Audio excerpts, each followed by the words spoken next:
Hey everybody, welcome to Transcendence Thursday. I want to talk today about how to shift into gratitude when terrible crap is happening in your life. But before we do that, I want to talk about transcendence itself and what it means. Transcendence, from the Greek and the Latin and whatever, means to climb beyond limits. So when you transcend something, you first are in a place where you feel very limited. And then you, through your intention and through your action and through your beliefs, are able to climb beyond your limits. So as we talk about what we're about to talk about, you're going to think to yourself, well, that's not always easy. That's not always possible. That's true. But to climb beyond your limits has within it, in that definition, some effort. You have to climb. You have to climb, and you have to think that you can go beyond. So first you have to have faith. You've got to believe that you can get beyond your limits, and then you are able to activate the energy of transcendence. Okay? So that's how it works. So what I want to attack today is gratitude. We always hear a lot about gratitude. You know, you have to have an attitude of gratitude. You've got to be grateful for your current circumstances in order to manifest more like la-di-da prosperity around you. But gratitude, if you're in a really dark place, or if something really terrible has happened to you, or if you haven't yet dealt fully with your traumas, can be a very, very hard, almost impossible state of being to shift into. I understand that. You can't just go from anger and being wronged and feeling like a victim to gratitude.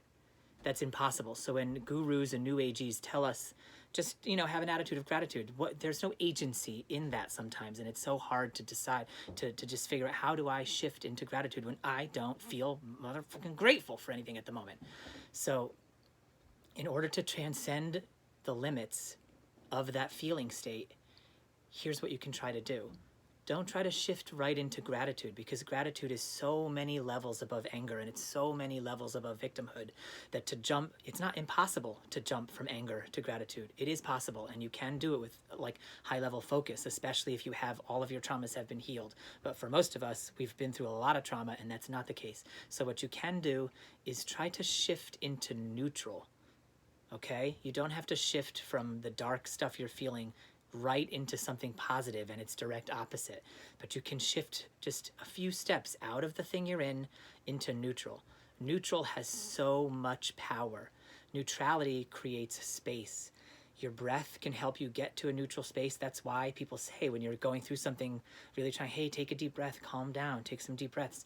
Because without even realizing what we're doing, we are intuitively calling on the power of the universe to create space for us, to help us go from a place of negative to a place of neutrality, because neutrality is where all of the strength is. It's what creates space for your emotional body to shift from where you are to a state of being that you prefer to be in. I heard this analogy recently, and it's like comparing it to the atomic structure that is within all of reality, because everything is made of atoms. So the way an atom works is you have a nucleus, which is a neutral core of energy, and then you have the protons going around this mostly empty space, and the protons are positive energy. And an atom has the nucleus and the proton, and as they go around, what's created is a stable core, a core of stability based on positive and neutral. When you have that stable core, you can pull negative things to you. Like that stable core attracts electrons, which have the negative charge. That's just like in our lives. If you are in a negative place and you can shift into neutral, it's like attracting those electrons, and it's a form of completion. It just makes your negative state of being more purposeful and more complete, because you're, with power, shifting from negative into neutral. Focus is a huge power source in our lives. What you focus on becomes larger. It becomes more. And so think about this. If you are in a park or something and you're staring at somebody across the park, if you stare long enough, most of the time that person's going to be like, what is that? That's the power of your focus. That's telepathy. Those things are real. That's literally the power of your focus. So when you're focused on this negative, angry state of being you're in, whatever it is, as you become aware of that state of being and can focus on a state of being you prefer, it might be false to try to focus right on gratitude. Okay, I want to shift out of anger into gratitude, but that's not always possible to do. And so, You can shift from negative to neutral, though, with much, much more ease. You can do this through breath work. All neutrality means is a willingness to experience life as it comes to you. Another way of saying neutrality is surrender. So you don't have to work yourself up from a negative place into a neutral place. That's not what it means. You can shift from negative to neutral. And the way you shift is to surrender to the negative. I know that's counter to a lot of what people say about the law of attraction and how you have to focus on the positive to attract the positive. But if you're trying to focus on the positive as a mechanism to avoid the negative that is your truth at the moment, then the energy that you're giving out to the universe is an energy of avoidance, not an energy of positivity. There's no shortcut around going through your negative states of being. You have to experience them fully to integrate them so they can dissipate and move on. That's why there's so much in our culture around therapy and doing therapy work, because people need an outlet to express what's going on for them. Where therapy goes wrong in our culture is that you go on and on and on and on, and you can end up actually in a habitual place of talking about your victim story over and over. But what you need to be doing is talking about that victim story so that it comes to the surface and so that it can heal. One of the ways to do that on your own, to be self-empowered to do that, is to surrender to the deep, dark, terrible, and negative things you're going through. I know that's weird to hear, because I believe in the law of attraction, and I believe that what you put out, you get back. But if you're already feeling a negative state, then that's already what you're putting out. And so to avoid it, to pretend it isn't there, and to white knuckle your way through it to happiness is not going to activate the vibrations within the law of attraction that you want it to activate. It's going to activate the following vibrations: the vibrations of avoidance, the vibrations of shortcutting, the vibrations of denial.